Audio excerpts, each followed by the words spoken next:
ไว้ซีม ชิม ซีมเบิ่งซีมือ โบแซ่บเลย สาวหลวงพระบาง ยังบริกินเลย ว่ามีเลือดอ่ะ เลือดมันเขาจะมีเลือดอ่ะ เลือดสุด แซ่บบอก บุกประทันแล้วประทันละ ไม่รู้อ่ะงงจริงเลย เป็นยังไงแซ่บ นี่เด้อ แซ่บปอแซ่บปอยังได้สิบแซ่บอ่ะโบเค็มโบว่านโบนัว โบเสียบ โบกินละทั้งแดด สบายดีทุกคนสบายดีตอนแรงเด้อวันนี้พี่ซีออกไปเล่นน้ำน้องตุ๊กตาเนาะน้องตุ๊กตาไกซีกลับประเทศไทยแล้วพี่ซีไปเล่นน้ำน้องตุ๊กตาก็ซื้อน้ำซื้อขนมไปฝากน้องไฮเกอร์นำวันนี้ไปกับน้องปิ่นแก้วสบายดีแน่เพราะว่าอันปัดกับระยานเนาะปัดกับละอันกับผู้เดียวระยานนะแล้วเอาน้องปิ่นแก้วไปนำเขาหาก็เลิกสอนไหมมืดละเดี๋ยวนี้นะหาก็5 โมงไปฮะว่าไม่ทางไปน้องหงยังเนาะห้องมงยังไอ้นี่นะเริ่มสิมืดแล้วบัดมืดมาละยานอันบัดกับนะยานบัดตอนกลับแล้วก็เลยเอาปิ่นแก้วไปนำแล้วออกเดินทางกันเลยตอนนี้ก็ฮอดเฮือนน้องตุ๊กตาแล้วอุ้ยมืด กล้องเลยมืด ดำเลยว่ะ มืดตึ๊บแค่นี้อย่างกินนะ อันนั้นพี่นาคอมี่แล้วนาเขาเป็นสุภาพ หอมสุภาพเฮ็ดเองวันนี้ว่าเป็นตาแซ่บขนาด เขามานี่5 มื้อบ่เขา น้ำหวานวันนี้ เขามานี่5 มื้อเขากินไปแล้วแกงหน่อไม้4 มื้อ สมยากอ่ะ มานี่ต้องกินทุกเทื่อเลย อู้แล้วอันเจ้าแม่หาหน่อไม้เขาว่า อู้ก็พออู้ติ๊กกินข้าวหรอ ยังเลิกเรียนเพิ่มแล้วก็มา เห็นเพิ่ม สอนเพิ่มนะ อ๋อสอนเพิ่มสอนภาษาสอนยัง สอนสละพวกที่ก็จะบ่ได้หนังสือเท่านะก็ขออย่างกับบ่ได้ คือสอนพิเศษ เจ้าไปแล้วขนมไทเกอร์ไปใส่ ไทเกอร์ยังอู้ยังไปลิ้นเฮือนบอดี้หุ่นยังพันมาโดยังพันทอด มีขนมมาฝากวันนี้คุณกระซัก มาเป็นเพื่อนเลยบอก แมนเบิ่งมีนาเห็ดครัวมีหอมแล้ววันนี้พอดีแล้วมาถึงจังหวะ พอดีแล้วผมพอดีกิน พร้อมเสิร์ฟอันเสียกระทะเหล็กโอแมนเสียกระทะไหมต้องกระเดียวน้ำตาลพอดีส่วนทางกับอันสักครู่นี่เพิ่นไปสิเดี๋ยวเพิ่น ซื้อเพื่อนที่ซื้อน้ำปลา บอกมันเข้ามาเมื่อกี้พอดีแว่ไปซื้อขนมทางมาแล้วก็มาเลยว่าสิไปหาอะไรอู้ก็ย่าละคำละ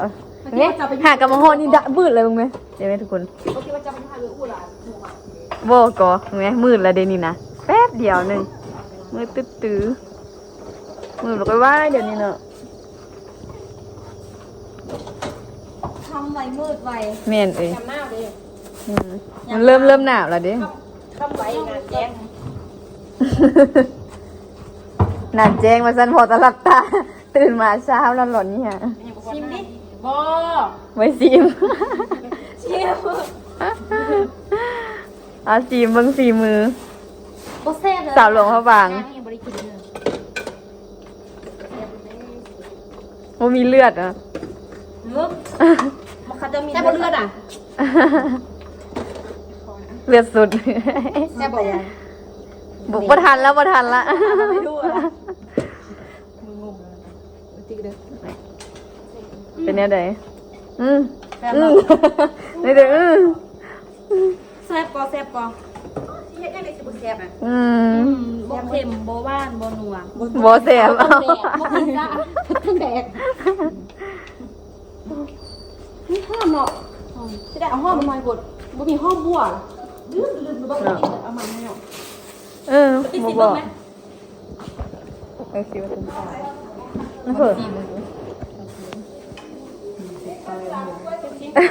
เลยอ๋อมีเสียงขวางที่นี่ แซ่บบอกอุ้ยยัง ผมไม่มีเสียงขวางแล้วมีรองสารนี่แล้ว มีเราสาม ไม่ถึงสอง มีกี่พวงอ่ะ นี่ นี่ โบเลยโบเลย โฟเดินเอาวันนี้ต้องโฟน แซ่บเลยเด้ แซ่บเลย เอาไก่น้อยมาตักกินเลยแซ่บเลยคันว่าเอาอันเกลือซื้อนึ่งเป็นนัวซื้อนึ่งจ้าตาลนึ่งอัน เค็มละอันนั้นนะเค็ม มันจะได้นึ่งเห็นบอกเส้นอะไรน้อยก็พอดีแซ่บได้พอดีแซ่บแท้แซ่บแท้ เปลี่ยนอัน60 70อันนี้นะ เปลี่ยนแล้วชั่วโมง จ้ะ ปิ้นมันไม่ปิ้นกินอันนี้พ่อดิพ่ออย่างล่างรถหมดแล้ว ท่าเรากันเหรอ พ่ออ่ะท่าเราก่อนนี่ไงจะปิ้งอันนี้นะที่บอกว่าแม่ยางปิ้งที่ปิ้งแบบเป็นสปริงปิ้งก็จะกิน ชิ้นหมูว่ะ ปิ้งย่างชิ้น ย่างชิ้นหมู อ่ะไม่แกงกล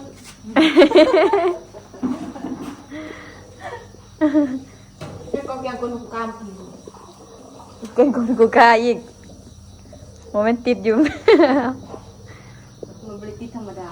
ปิ้งเอาเดี๋ยวนี้แซ่บเนี่ยเขาปิ้งเอานี้นะแซ่บก่อนปิ้งหมูนะ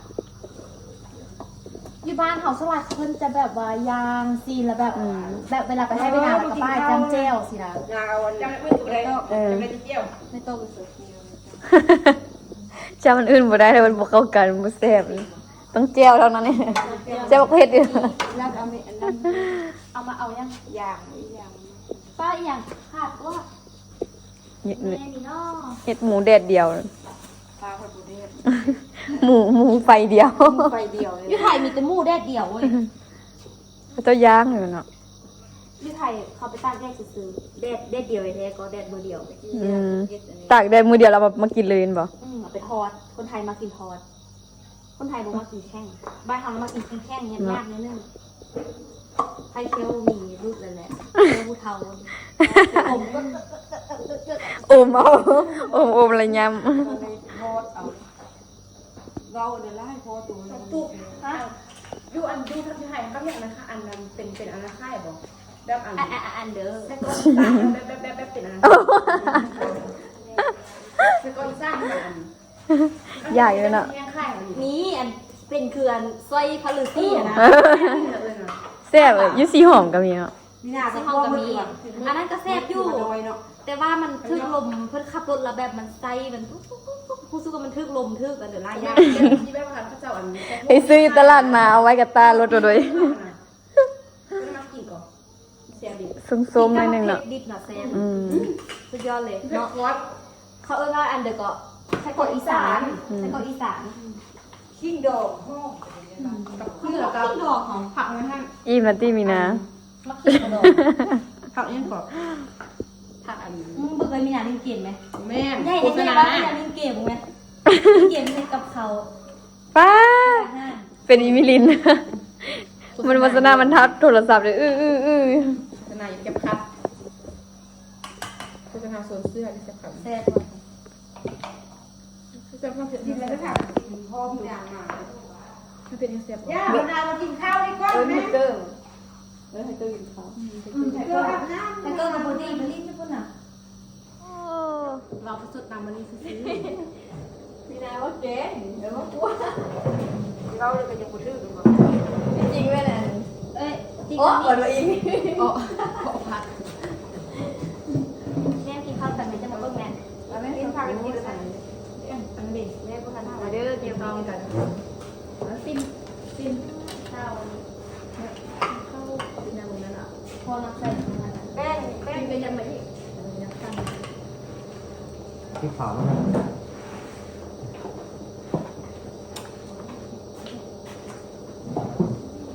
น้ำตาลไม่เสร็จ ยังบ่มา เป็นส่วนยางเหรอเออแม่ฟินนั่งมือของเขา เข้าเข้า เป็นอะไรคือผูกกันเนาะคือน้องกับเขาว่าคือน้องเขาเดี๋ยวนั่งมือฟินแล้วก็ว่าคุยกับมือที่ตัวเฮาอ่ะมีที่เด็ทำเพื่ออะไรรับกับมวยตัวเฮาแก้วเอ้ล่างที่ได้กันล่างโอ้คนเงินยาวคนลายมันนอนตู้ได้หมดแล้วตัวเฮาเอาตัวเฮาไปไทยเนาะนางตู้ก็มีเฮามืออย่างน้อยสะหัวตลอดเลย เขามักจะมาหัวดี ไปดิ้นน้ำมันสู้เนี่ยสีเทา เนาะ เอาสู้มากิน แล้วได้สกุล เอากินก้อนค่ะกินก้อนกินรสบ่ทันหิ้วนะอันนี้พากันกินรส กินแกงนอกต้องทำมันกัน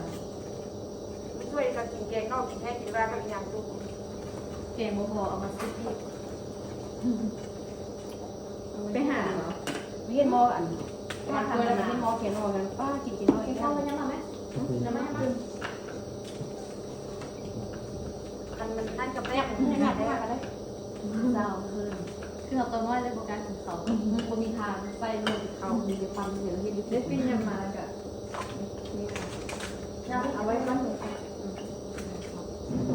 ลูก เราฝากท้องเลยนะน้อง ลู ตุ๊ ก ก ก็ตังค์เอง ลูก เศร้า เศร้า น้อง ลา สาวลาเลย ถ้ามีลูก2 คนแล้วเนาะ แจกไปเนาะสุพรรณ เป็นหัวเป็นจำร่วง จอมที่อีกแล้วลอย เป็นขับรถบนเนี่ยขับรถเนี่ย บสบาย อยากดูค่ะเขาไปกินแกงนอกก็คำของลอยแล้วนะเอาลอยเอาคำจะเป็นหัวลายโบ้หัวลายเล กิ ย นตั้มกินตั้ม ตามบิดมือได้ขนาดนี้ อำเภอเป็นไม่อยากอ่ะไม่อยาก อายบอกอายต้องอาย บ้านเราก็ต้องกินบ้านเราขับ ไปชุบพัก น้ำดิปิ้ง เอาหน่ะ กินเด้อกินรส ยัง ปิ้งไม่อยากอ่ะแม่กินกระแลมอิ่มนะ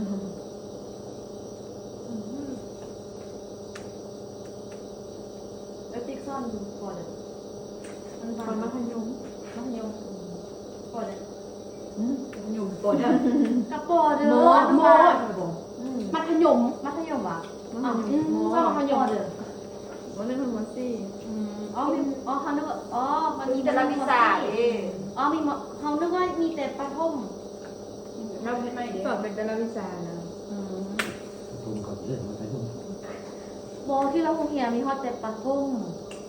ปัญหากับเฮ็ดใหม่ดิหาเรียนมัธยมกำลังซีเฮ็ดอันนั้นด้วยขนาด ทั้งหมดเจ็ดหนึ่ง แม่นกำลังผมดินขนาด ดีแล้วเด็กเกินจะบุกไปที่เดิมจะให้อยู่กันเลย ตาไปที่ดินเนี่ยบุมุดเขาเลือกซีเรียสอันเขาเฮียมีซาซิมข้างหลังเลยเนาะยินควงเลย กาวนาเนาะ แต่พวกจะเป็นใส่เลย มีนี่แบบครูยกมากับบุอึดเนาะคือเรียก เป็นยังจีขยายไปอันนึง6อยู่ดิ อันนั้นผม มีอัน516ลงทา เพิ่นมีจากมองละเพิ่นนั้นมีซ่องละ ส ซ่ อ อง ง ซาค่าละ แม่น2อะไรกันกำลังที่3 แม่คนร่วงอ่ะไม่ใช่เป็นเจ้าของเฮียไม่ใช่เป็นเจ้าของ นายช่วงบูบูบอกบู อ้าวไม่ได้รู้เคยเห็นน้ำเราว่าเห็นภาษาอังกฤษไปกินแล้ว ท่านทุกคนเถื่อ อันลงทาโอ้ คนทางเนื้อเนาะ มูหลบเลยเนี่ยแบบ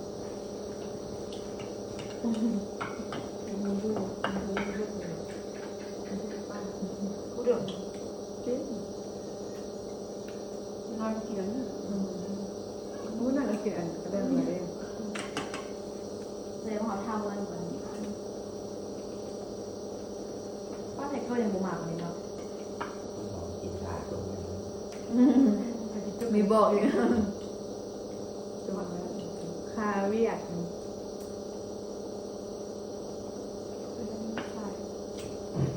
ถ้าคำปนี้ก็ที่เห็นนะ เป็นไฟนี่ไฟ ไอ้หมูดีบอกเลย ไฟยุบอีกบอกอายก็บอกหมดเล่นมาว่าเอาน้องดิน้องก็คือท่ายุ่งเงินนั่นไม่ตุ้ยยุ่งพุ่นเหมือนกันแล้วไปห้าไปบ่มือก็ยังบูมาห้าอยู่ดินคำเด็กคำ เมื่อเดียวคำ มันมีข้าวใหม่ยำเจ้าข้าวหรือข้าวใหม่5 โมงครึ่งมาแล้วข้าว งานนี่เนาะ ทำใบงามแจ้ง ข้าวหน้าเอง วันสเปนนี่ตัวนั้นมีแต่เดียวตัวคำไปหอดอะไรเท่านั้น ในบ้านเนี่ยนะอ้วนไม่ต้องเอ็ดกระยาต้องส่วนนะมาเอ็ดที่พดส่วนนี้ก็ได้แล้วเอานี่ไป งัวหันข้ามก่อนล่ะ ใกล้จะผ่านคน ทาน ทานแล้ว ผ่านแล้ว ทานกิน แค่จะมือของทานเป็นเดือนมันก็อันตัวนี้เป็นตัวเอฟเจเป็นซ่องเองเป็นซ่องโดยทางวิทย์ในทางของเกาบินตัวนี้เข้าไปเบิ่งอยู่เข้าไปติดตามดูแต่ก็ต้องไม่บ่ได้หัวมือก็ กินถ่าไป อู้ไปเบิ่งเจอไปเบิ่ง เอาเครื่องปีอย่าง6 เดือนไปกินนี่เนาะ หมดแล้ว เพราะยังต้องคุณค่าเราส้มเหมือนกันเลยว่าส้ม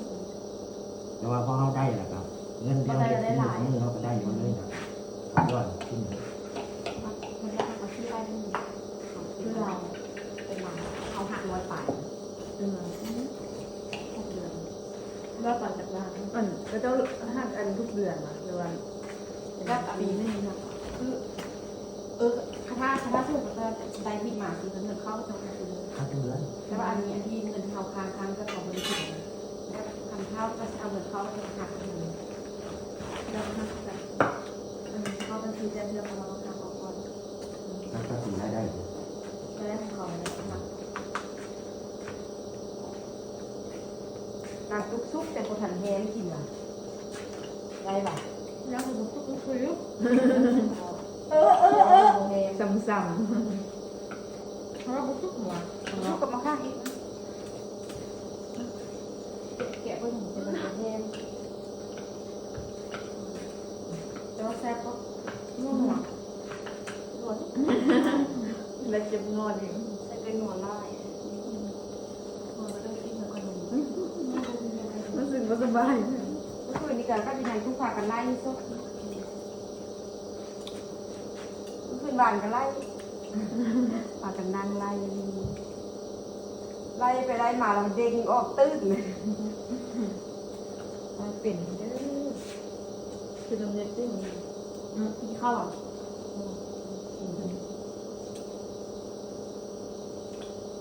ตรงนี้มีทุกคน ออนแอร์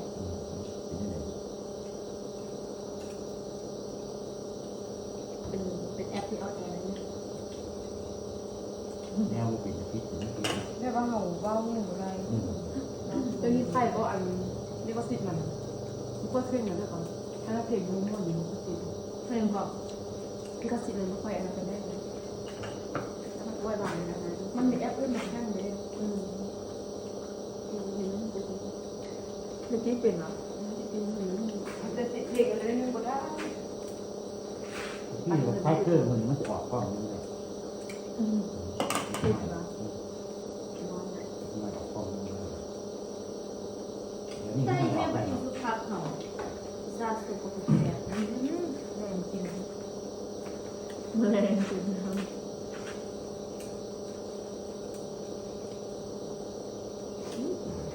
ดีแล้วคนเอ็นซองแล้วคนเอ็นปี ไอตัวไอ้ตัวเทซองแล้วแต่อีกตัวก็มุนแล้วว่าสามอ่ะสาม ซอง3 ซอง ตัวเขาเดียวหลงเขาเดียวหลงเนาะ เอ้าเด็กตุ่นนี่เด็กตุ่นนะ เขาเดียวหลงเขาเดียวหลง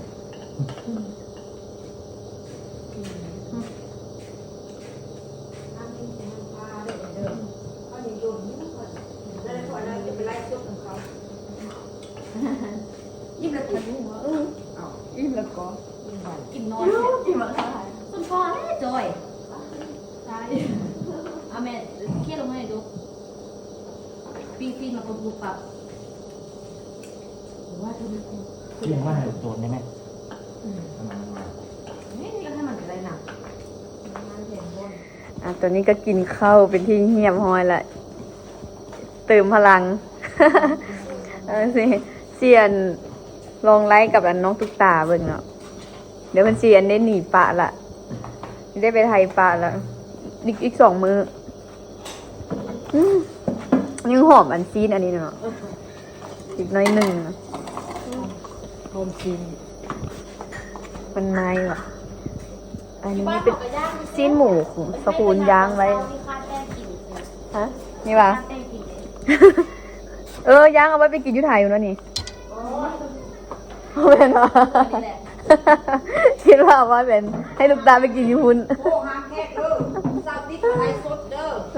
ว่าคือไอ้ดีว่ะ มาแล้ววะไฮเกอร์นะ ไปอ้างไอ้ดีไป ไปลิ้นมาวะไฮเกอร์ ไปคนนี้ไปอ้าง เรียนละ ไ ไอ้คนไร ขึ้น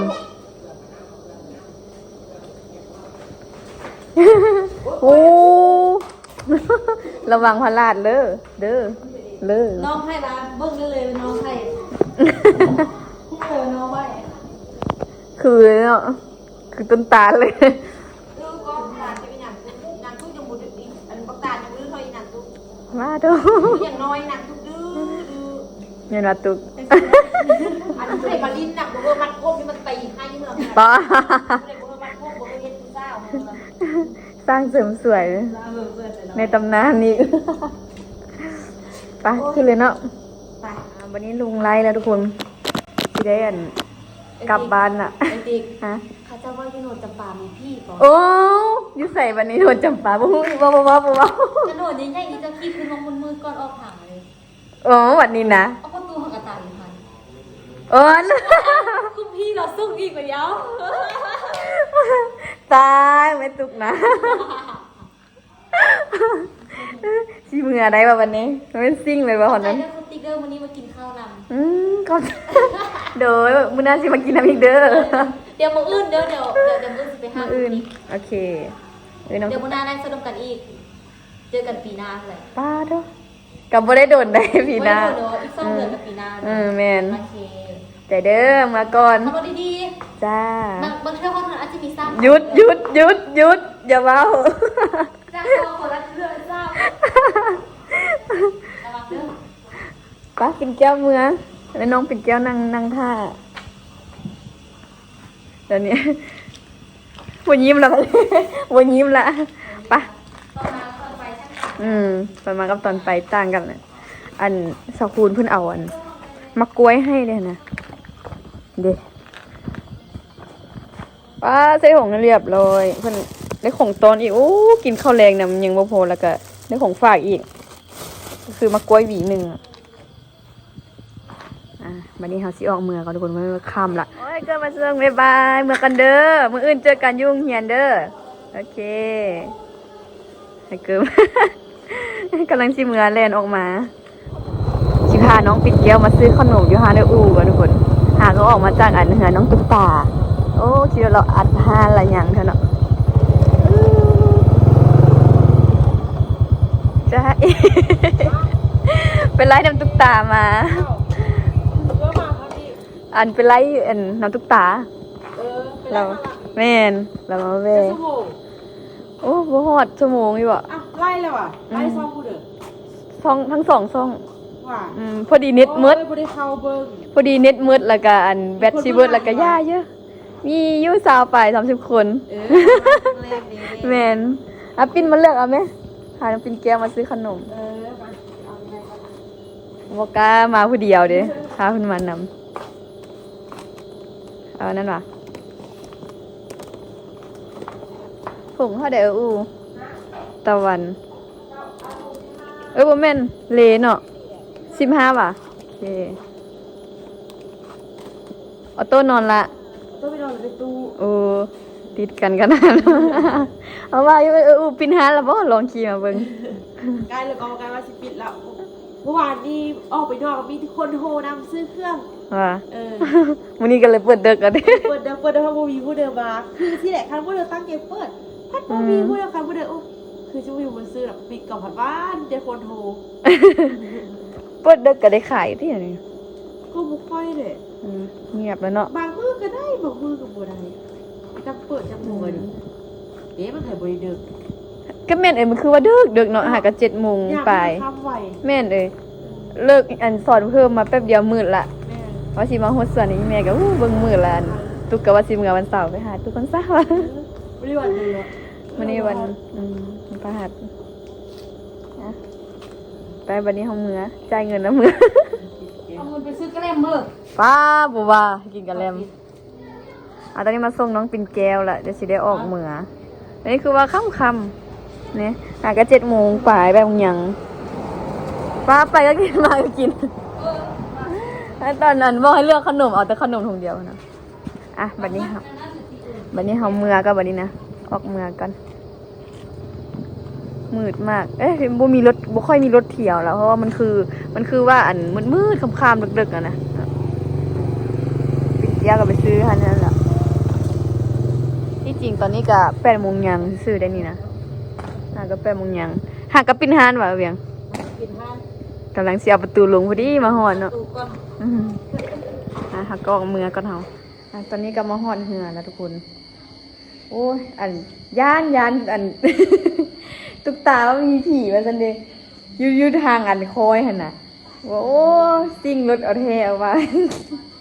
กับปินแก้วปินกระยานเด้นี่มาฮอดเหือนอย่างปลอดภัยค่ะทุกคนนี่คือว่าดึกเอาแท้เอาว่ามาฮอดนี่ใส่กับปินหมดพอดีไปส่งอีกปีเนี่ยเวียงกำลังปินหานนี่ไงกินมังหุงอันมีนาเอามาให้มือสวยด้วยนี่นะมีทำมังหุงดิบไปกับมังหุงสุกอันนี้มังหุงสุกแม่กินเยอะแล้วเพื่อนก็เอามากล้วยให้เนี่ยแม่ก็กูนำมากล้วยให้มีแต่มักไม้มีแต่ของฝากสิได้ไปอาบน้ำก่อนไหมทุกคนหายกระหอดฝากทุกคนก็ติดตามกดไลค์ซ่องติ๊กสาวลาวร้องซาเด้อทุกคนมื้อหน้าแล้วจังสิได้สิไลค์ให้ทุกคนเบิ่งอีกไลค์รวมกับทุกคนอีกเนาะ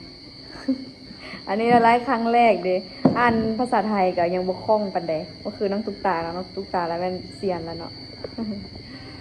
ไปก่อนเด้อทุกคนบ๊ายบาย